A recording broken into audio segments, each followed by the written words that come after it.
we'll introduce ourselves as International TEFL Academy, aka ITA. We'll go over, what are some of the benefits and why you should teach English in Europe. For one thing, it's a huge job market. There are tons of opportunities. We'll talk about different aspects of getting a job. So how do you get a job? What are the requirements? Hiring seasons and so forth. We'll go over the types of schools and teaching jobs that you can take advantage of in Europe. We'll go over some of the top country options and how things work in terms of visas and the types of jobs and so forth. TEFL certification, which is key. You don't have to have prior teaching experience to teach English abroad in general or in Europe. But TEFL certification will give you the training and qualifications that you need. And we'll talk about, the really fantastic job placement assistance and job search guidance we have here at ITA. Again, ask questions throughout the webcast in the chat pane, and hopefully we'll have some time at the end to go over some more. And just to introduce us here at International TEFL Academy, we are a worldwide leader in TEFL certification for teaching English abroad. We're very proud that we've been recognized by major organizations and websites as one of the top TEFL companies in the world. Check out our reviews on the web. Lots of fantastic firsthand experiences and stories, both on our website and on other websites as well. So here at International TEFL Academy, all of us have lived, worked, traveled abroad, taught abroad. This is basically the one major requirement to work for ITA. We've all gone through and experienced the joys and rewards and challenges of moving overseas to live and work and teach. So we want to help all of you take advantage of that experience and have a fantastic time just like we all have. Our team is committed to making this experience a reality for you and to help you every step of the way. Oops. Awesome. So let's go over some of the benefits of teaching English in Europe. I think one of my favorite parts of being in Europe is the fact that you have so many amazing historic cities really close to you, a lot of travel opportunities as well. You can literally move 2 hours and all of a sudden the language changes, the architecture changes, everything's different. It's just so fascinating. You can also immerse yourself in another language. That was one of my goals, and one of the reasons that I moved to Spain to teach abroad over there was so that I could enhance my Spanish level. There's also just a really diverse amount of opportunities in terms of where and how you teach. You could be working in language schools or in public schools. You could be private tutoring. You could be teaching English online from one location or hopping all over the place and teaching online from multiple locations. There's really so many directions that you can take this. And of course, the lifestyle is just kind of an extra added bonus, the great food, the nightlife, and all the recreational opportunities. That's right. And one other thing, you get to make a difference in the lives of other people. So people all over Europe, they need and want to learn English. It opens doors for educational opportunities and employment opportunities. So as a teacher, you're really helping people achieve their educational and professional goals. So we'll go over some of the key information about teaching English in Europe in terms of degree requirements and what types of jobs and so forth. Awesome. So degree requirements. Really only about half of the teaching markets in Europe are going to require that you have a degree. The Czech Republic, France, and Italy, those are just a few examples. If you don't have a degree, there are still plenty of different options for you. Spain, Germany, Russia, those are just some examples. So really, bottom line is no matter what, you're going to have a ton of different countries you could teach in. That's right. Now, typically schools want to employ native speakers. They want to expose their students to English as it's spoken by native speakers. If you're a native speaker, you're going to serve as a model for your students, and you're going to expose them to how English is actually spoken in the real world, not just in an academic classroom setting. If you're not a native speaker, you're still going to have opportunities, especially if you speak totally fluent English. If you have European Union citizenship, it will give you more opportunities even if you're not a native speaker. But talk to your advisor at ITA about your own situation and where it is that you want to teach, and they'll be happy to help you out. So for most teaching jobs in Europe, you're gonna end up heading to the specific location where you wanna teach and interview in person with local schools.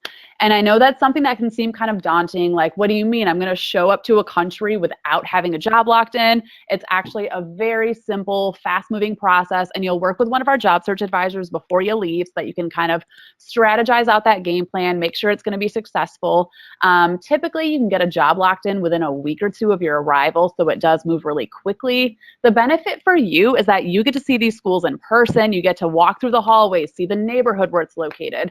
And it's nice for the teachers too, because they kind of get to shake your hand, show you around the school, and really get a vibe for what you're all about as well. So it's kind of a win-win situation. There are limited opportunities to line up jobs in advance as well. Public schools, summer camps, those are just a couple of examples. That's right. And in Europe, hiring for English teachers can be very cyclical and very seasonal. So there's certain periods during the year when most language schools are hiring teachers, again, as Erica just mentioned, usually on the ground, locally in country. So September and into October, after the big summer holiday, and in Europe, they really take their summer holidays really seriously. So if you look for a job in August, for example, they're just not going to be there. But once September and October roll around, all the schools are opening up and businesses are looking for tutors and teachers and so forth. There's another major hiring season, usually after the Christmas and New Year's vacations and Three Kings Day, which I believe is somewhere in the end of the first or second week in January. And then a lot of schools are again hiring again during that period. That's not to say it's impossible to get jobs at other times during the year, but generally speaking, that's when you want to be on the ground interviewing.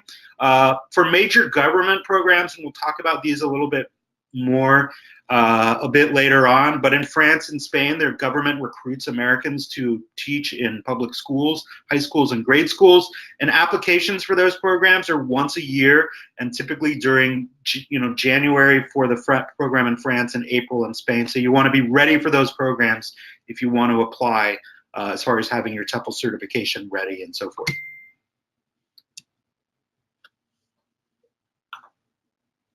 So money. The great thing about teaching English in Europe, or anywhere for that matter, is typically you're gonna be making, decent income. You are a professional. You're gonna be able to cover all of your expenses. Typically in Europe, you're gonna break even. So that means you're not probably saving a ton of money. You're basically, gonna leave with what you came with, but you're gonna make enough money to support yourself, enjoy everything life has to offer in terms of going out a few times a week, traveling when you have time off, and so forth. You want to be financially prepared for Europe for startup costs. And so that's going to include your TEFL certification, traveling there, because Europe's not a place where schools are going to pay for your airfare, and also your first month or two of rent. So even if you do have a job lined up, schools aren't going to pay you the moment you get off the airplane. So you typically want to have funds available to cover those expenses. It's going to vary on the location because cost of living can vary. So check out our country profiles, the country chart on our website. Usually it's going to range from anywhere from $1,500 or $2,000 to maybe $3,000 or even $4,000 depending on where you're going. The good news is, hey, you can start making money before you even leave your home country by teaching English online, and that's also a great way to have some teaching gigs and some income flowing in when you arrive in your new country. Also, a lot of English teachers in Europe will give private lessons. Great way to make extra money on the side. Definitely agreed. So most European schools, they are going to prefer, it's going to be a strong preference across the board that you be TEFL certified, since the job markets in Europe are just so extremely competitive. So yeah, basically at the end of the day, bottom line is getting TEFL certified. It's going to give you that qualification to stand out and to be able to get a job over in Europe. All right, so let's talk a little bit more about, what types of jobs are available and what types of schools you might work at and so forth. So most of the jobs in Europe are going to involve working with adults. This is often going to be in private language schools. The types of students and the amount of students that you'll be teaching is definitely going to vary. Sometimes it'll be smaller or larger groups. Other times it might be private lessons. It's just going to depend on the needs of the school and the students. It's not uncommon to work at multiple schools either, and then combine that with private classes. I remember I was doing a very similar thing when I was in Spain. I was working at a language academy for a few hours a week, but then I was also giving private classes on the side too, and kind of combining that together. Most of these places are, of course, going to interview and hire you locally on the ground after you've arrived during one of the peak hiring seasons.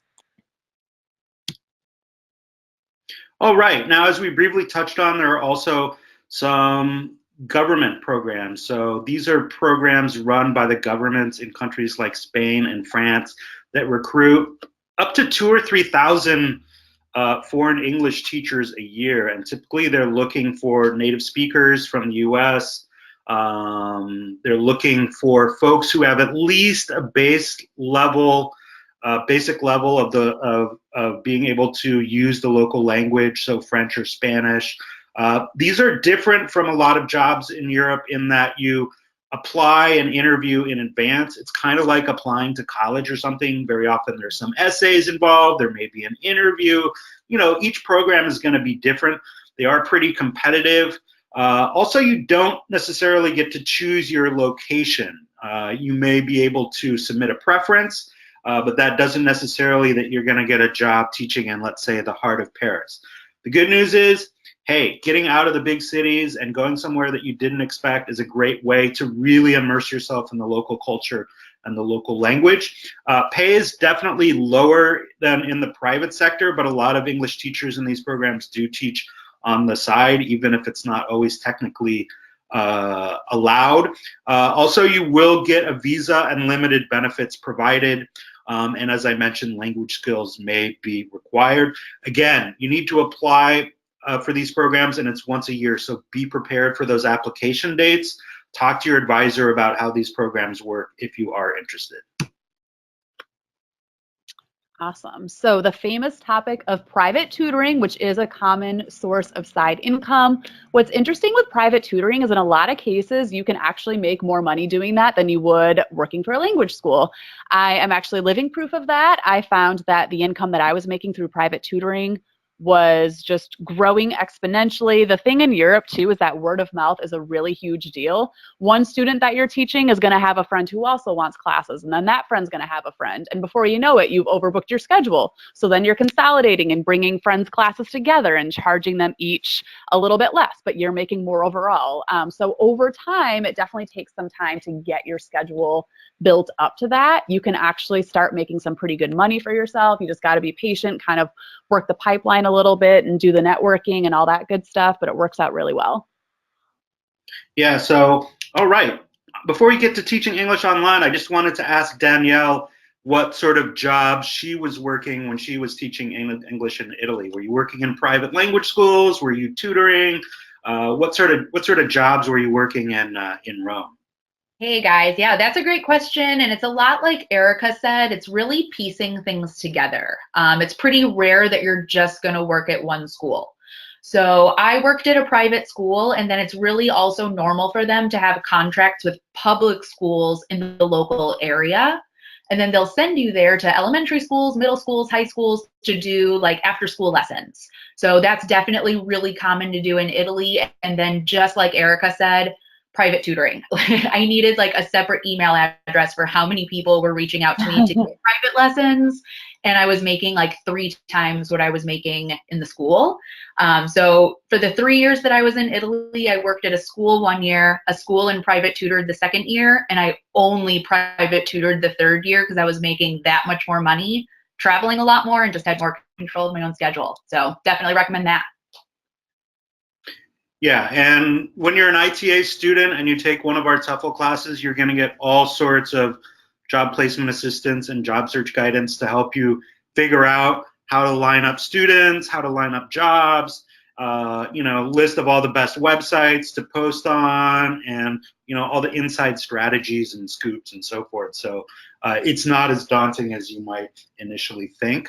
Now, certainly teaching English online, this is huge in the last couple of years. It's great because it offers even more flexibility and convenience. You can literally do it from just about anywhere where you have a good internet connection. Pay tends to be pretty good, so very often you're making as much or close to what you would be making either giving private lessons or teaching at a local language school in most European countries. You can do it part-time, you can do it full-time, and as I mentioned earlier, you can start teaching English online before you even go to Europe, and so you can start making money to help out with those startup costs, get a little bit of experience, and build up a roster of students and classes so that once you get on the ground, you have income coming into your your bank account and what have you. All right, we're going to get into more specifics about different countries and so forth here in a moment. But first, we want to take a poll. So Danielle's going to launch the poll, and we want to know, where do you want to teach English in Europe? So Spain, Italy, Germany, Czech Republic. Erica, if you could go anywhere in Europe tomorrow and teach English abroad again, where would it be if it wasn't Spain? Oh my gosh, based on those pictures, I feel like I want to go to all of them now.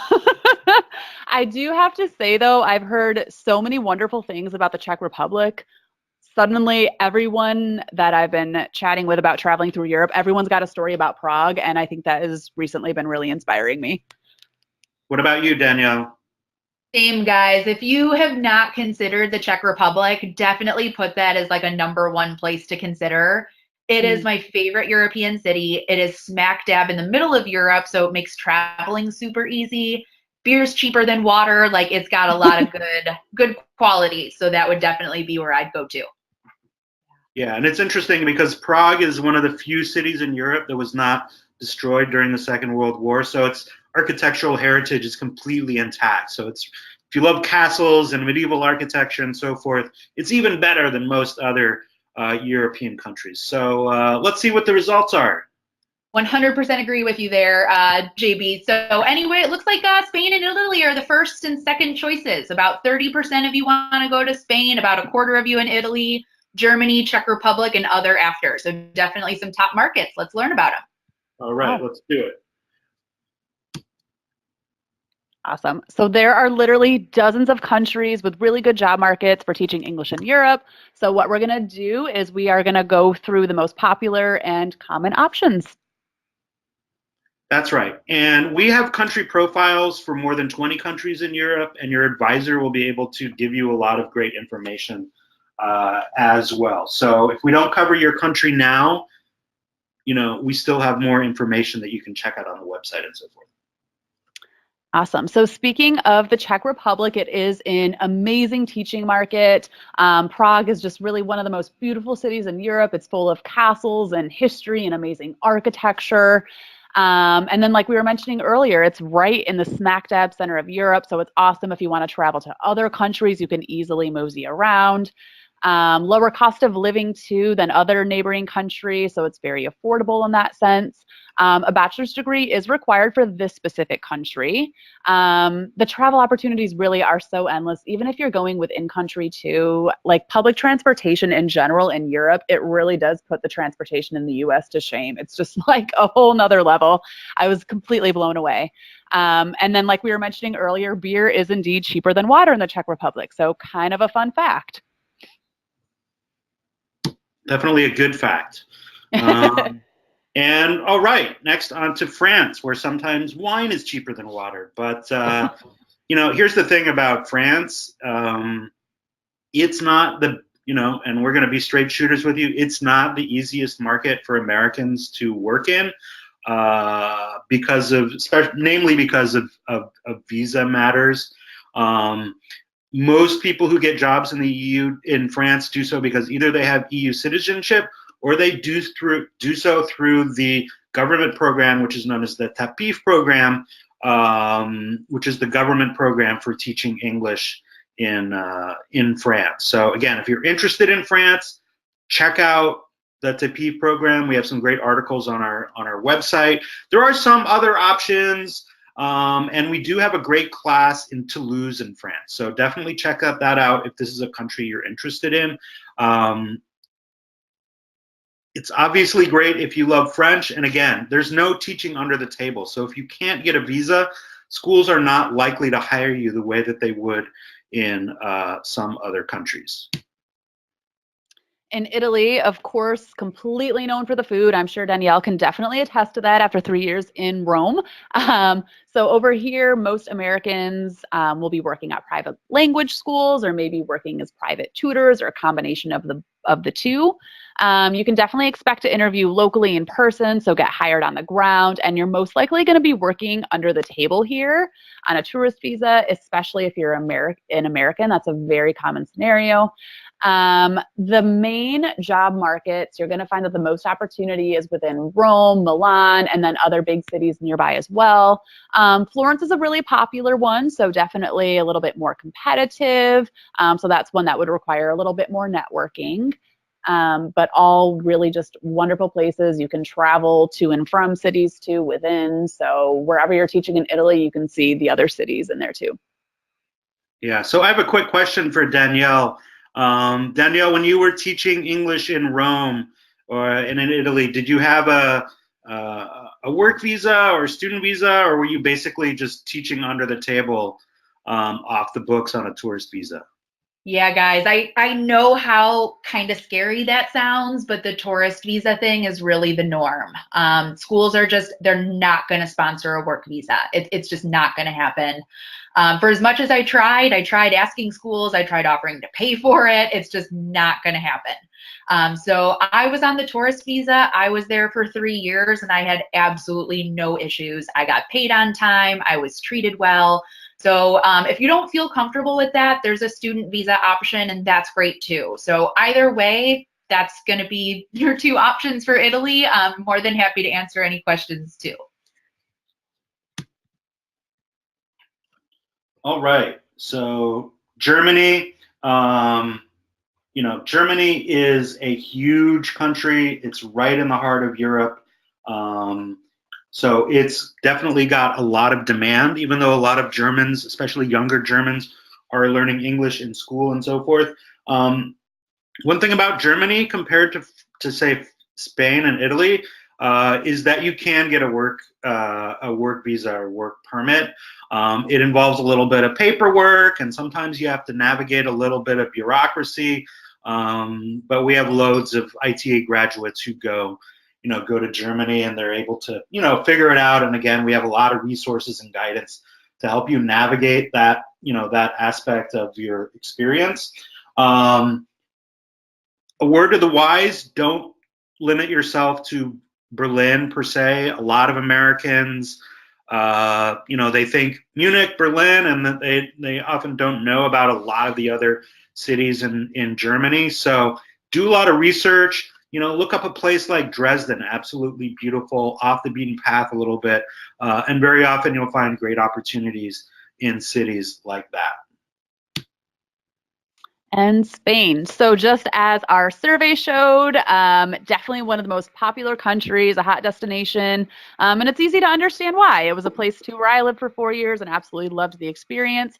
Something that's interesting about Spain is that despite having a weak economy, there is still a very high demand for English teachers. And if anything, I think that that's actually caused an increase in the need for English teachers.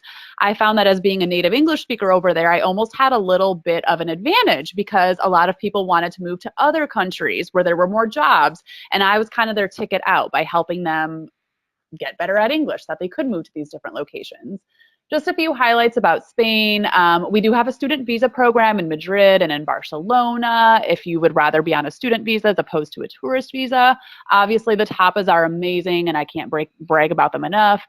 It's an opportunity to learn Spanish while you're over there. A ton of private tutoring opportunities in addition to working at language academies. And then there's also the Cultural Ambassador Program. That is the program that I personally did, where you can teach in public schools It's something that you apply to in advance, and then you can express regional preference. So you can say, I would prefer to teach in Madrid or in Barcelona. And then it's kind of on a first come, first serve basis. The sooner you apply, the better chance there is that you'll get placed in the region that you want to go to.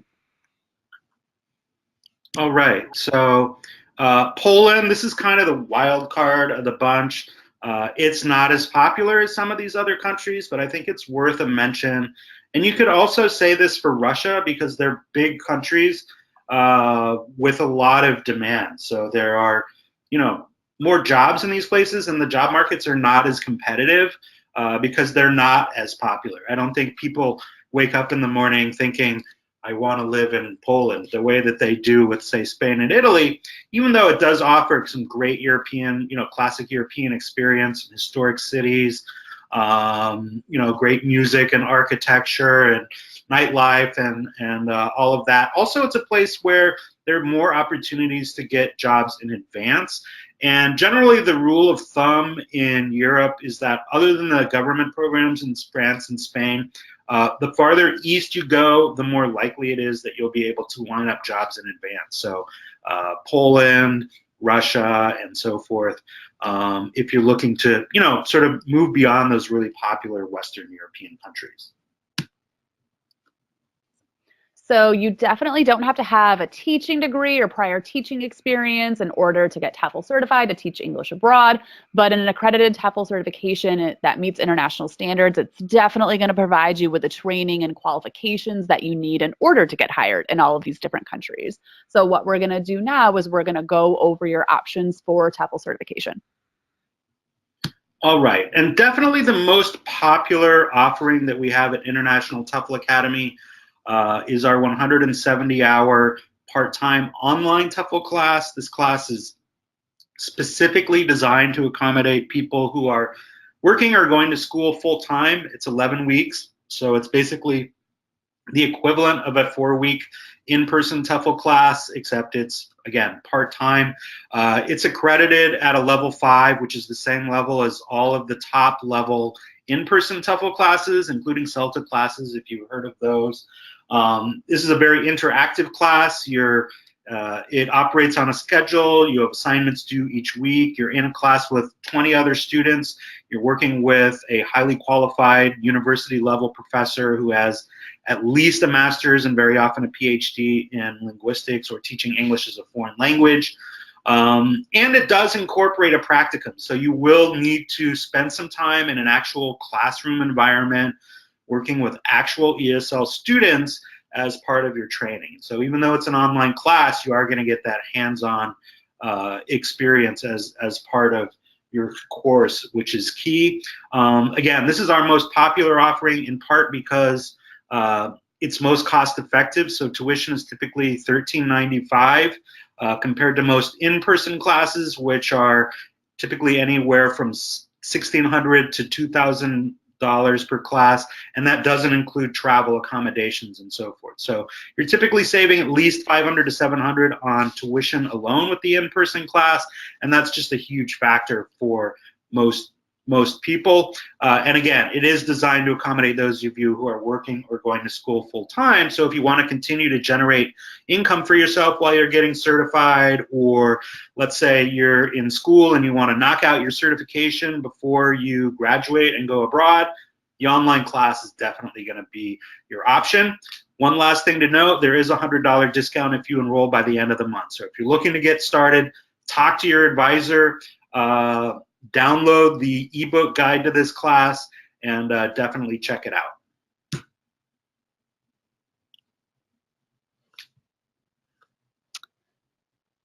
If you're looking to get certified in person, that is definitely an option. We have a few courses here in the USA, like we offer a course here at our Chicago headquarters, for example, if you want to be where all the action's happening. And then we do have courses abroad over in Europe as well. If you wanted to go straight abroad, get TEFL certified over there, and then stay there to teach. Just a few of the options would be in Prague. We have a course in Florence as well, and then Barcelona and in Madrid. So lots of awesome opportunities. What's really nice about taking your in-person course abroad is that you really can just get over there and then just plan to stay stay to teach there afterwards, kind of build up a friend network locally too before you officially start teaching, and just get settled in general. That's right. And one other advantage, you know, to taking class in person with these classes is the staff on the ground is going to be able to help you line up interviews and job opportunities right out of the gate. You'll still, you know, whatever class you take, you're still going to have access to our worldwide job placement assistance and job search guidance. But that's a factor that, you know, people who specifically want to teach in one of these countries, it can make sense for them to go take their class in person.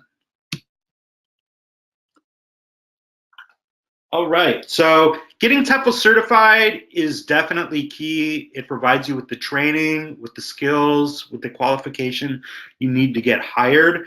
But then the other part of it is, how do you actually get a job once you get certified? So as we've been discussing with visas and hiring seasons and matters like, do you interview in person or over the phone in advance?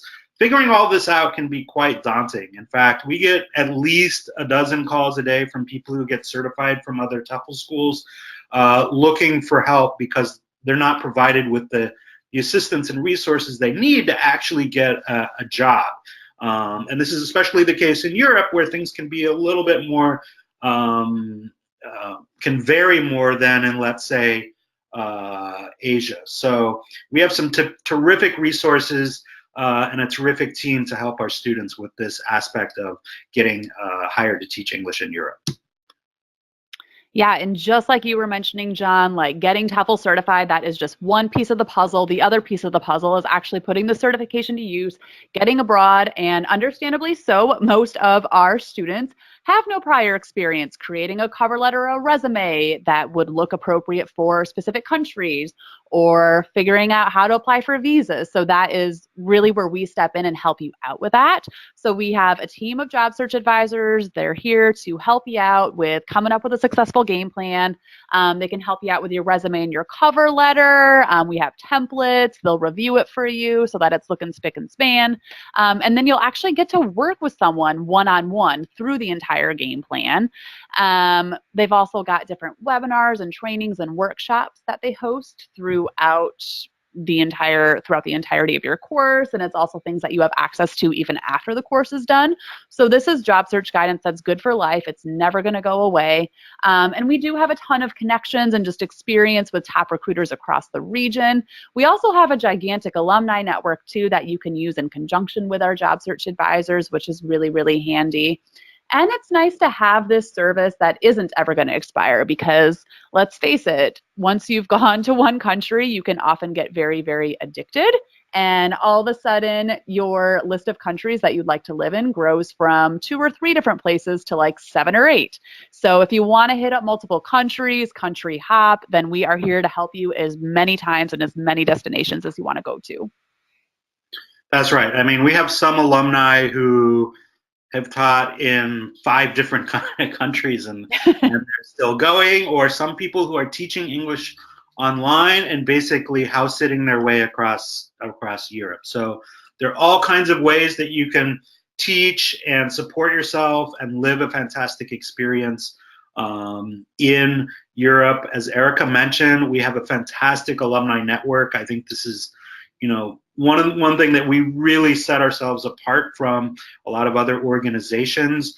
One example is we have Facebook groups for all of these countries where our alumni can correspond with each other, ask questions, share job tips, set up social meetups, answer basic questions about, you know, life in Munich or whatever. Hey, do you know of a grocery store where I can get peanut butter? Do you know of an English speaking doctor? All these sorts of basic, you know, day-to-day matters that we all have to deal with. It's great to have that support and that community of international travelers and teachers to really tap into. So we've covered a lot of ground. So what are your next steps to learn more and then realize your goal of actually teaching English in Europe? So first and foremost, talking to your admissions advisor. If you are attending the webcast tonight, that means you have an admissions advisor here at International TEFL Academy.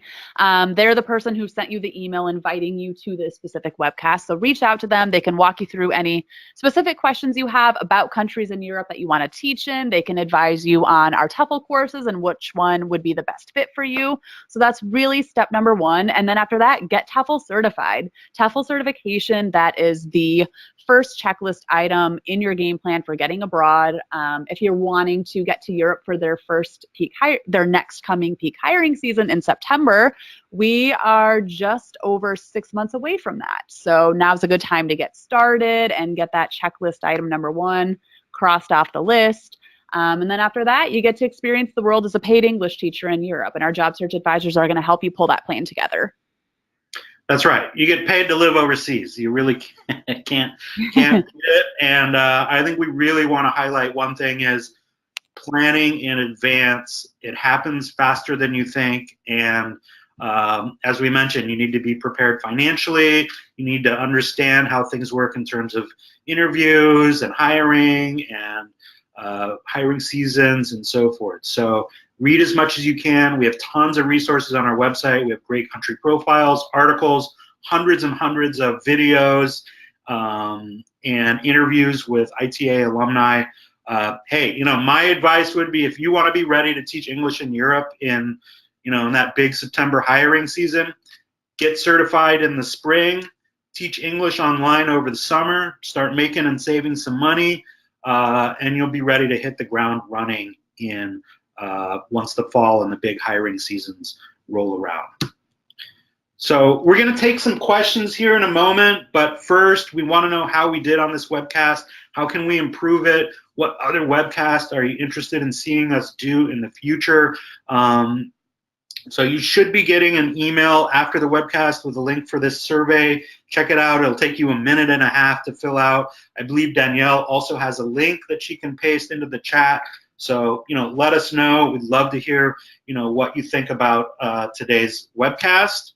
And Danielle, last but not least here, before we take some questions, who followed us on Instagram and who's going to win $100 off their class? All right, congratulations to Nathaniel Friedel. You've won our raffle today. You follow us on Instagram. Thank you. That's awesome. For anybody that doesn't follow us on Instagram, definitely make sure to do that. We have graduates and alumni taking over our Instagram a couple times a week, showing us their life abroad, like introducing us to their classroom. It's just so cool and a really great way to see what your experience can look like too. But Nathaniel, I'll definitely send you an email in a little bit with that coupon code. Congrats. Yay, congrats, Nathaniel. Sweet. All right, so I know Danielle's probably been answering questions furiously throughout the webcast. I'm sure there are more for us to take. I just wanted to point out, here's a great photo of ITA alumni at a meetup in Madrid. So again, there's that whole community that you can become a part of once you get TEFL certified and head overseas. This isn't something you're going to be doing alone. So Danielle, what kind of questions can we help people out with here before we wrap things up? All right, you guys, I think some of the biggest questions I've been getting recently is about age. It looks like we've got quite a few prospective students here who are in their 40s or above that are kind of worried about that. So Erica, John, can you guys kind of help put their minds at ease? Yeah, absolutely. And I think that is a really common question, and people in general will ask, like, what is the average age of people who do this? And the fact is that we advise students as young as 18 years old and as mature as in their 70s. So it is really all over the board. It's one thing that I love about all the different conversations I have with my students is there's no cookie cutter image. We'll have people who are like fresh college graduates or people who are well into their careers and they're just looking for a change up. Maybe they're tired of the corporate life. We'll have people who are like freshly retired and want to go abroad. So that is really inspiring. I think in Europe in specific, because of their high priority with work-life balance, it's just important to make sure that you are within the retirement age, especially for work visa requirements. And even if you're not, you can still find something. You just got to be a little extra persistent then. It really just stems from this culture where they're like, hey, if you're retirement age, why would you want to work? It's just something that they really value, just slowing down and enjoying life, which is kind of funny. But yeah, anything that you can think of that I might have missed, John? Well, I would just mention that it can depend somewhat on your own background. So, if you have a lot of teaching experience in your background, for example, it's going to be that much easier for you to find teaching opportunities, no matter what your age is. You definitely want to look at maybe giving, private lessons on the side if you have issues getting a job at, let's say, a specific school per se. Also teaching English online. So technology is your friend. Take advantage of it. And yeah, talk to your advisor about your own specific situation and where you want to go and so forth. And they'll give you a straight up answer about, what your options are and how things might work for you. Definitely. All right. Awesome. Thank you for clearing that up. Those were great answers. Hopefully that helped a lot of people. That's been the #1 question of the night. But more questions about the online course. I've got quite a few people kind of asking like, hey, I've read a lot about online courses maybe not being so great. Like, what should I take the in-person course? Can somebody kind of talk about our online course? I mean, that is the one 80% of our students take. Yeah, I would mention a couple things. One, not all online classes are the same. So it's like anything else. You're going to look around on Google. You're going to find a lot of online TEFL classes that frankly are total crap. They don't meet international standards. They're not taught by qualified instructors. They don't incorporate a practicum and so forth. With our online class, we put forth all the effort and we put together a state-of-the-art curriculum put together by experts in the field. Our class is accredited at a same level by bodies that are recognized by the British government, which is sort of the big authority when it comes to professional certifications for teaching English, at the same level as the top in-person classes. In fact, you're learning basically the same material that you would be if you were, say, taking our Chicago class or our class in Barcelona. So you're learning the same stuff. You're getting the same certification.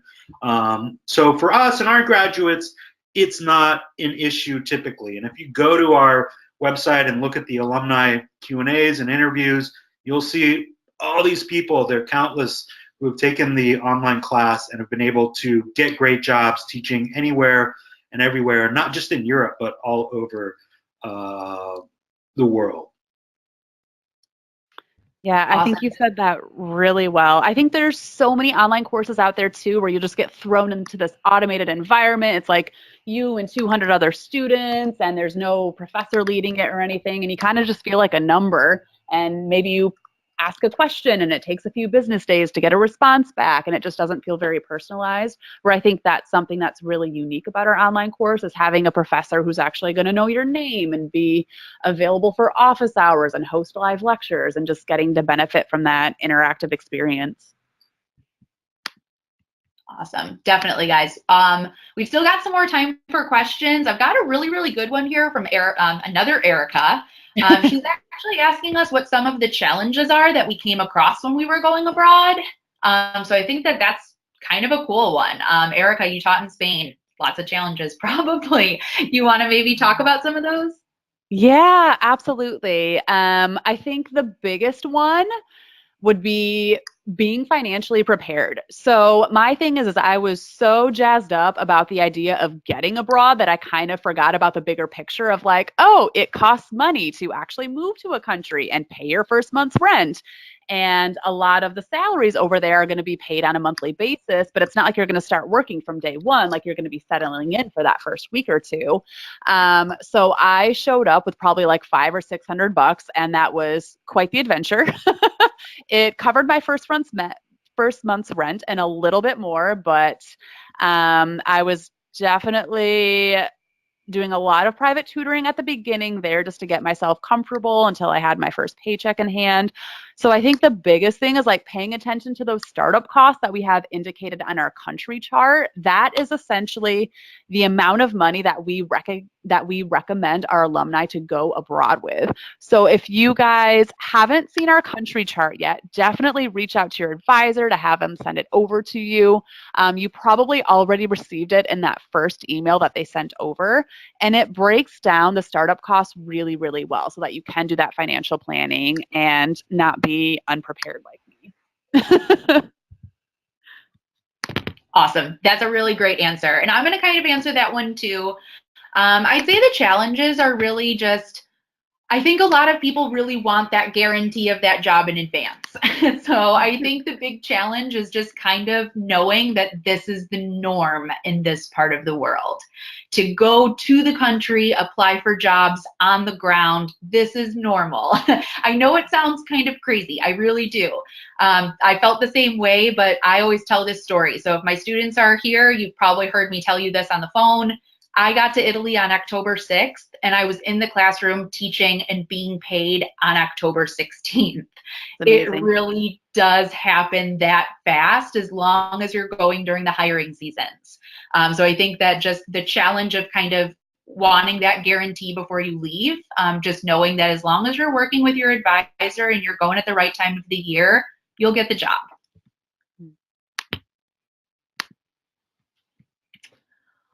All right. We'll take another couple questions and then wrap up. Definitely. All right. So continuing to go through the questions, again, the most common ones that I've been being asked. A lot of people asking about online teaching. Really kind of asking like, what's up with that? Can we go into a little bit more detail? How does ITA help us get an online job? And how would I go about using that in Europe? Yeah, so there is an alumni article from our website that I absolutely love sending out.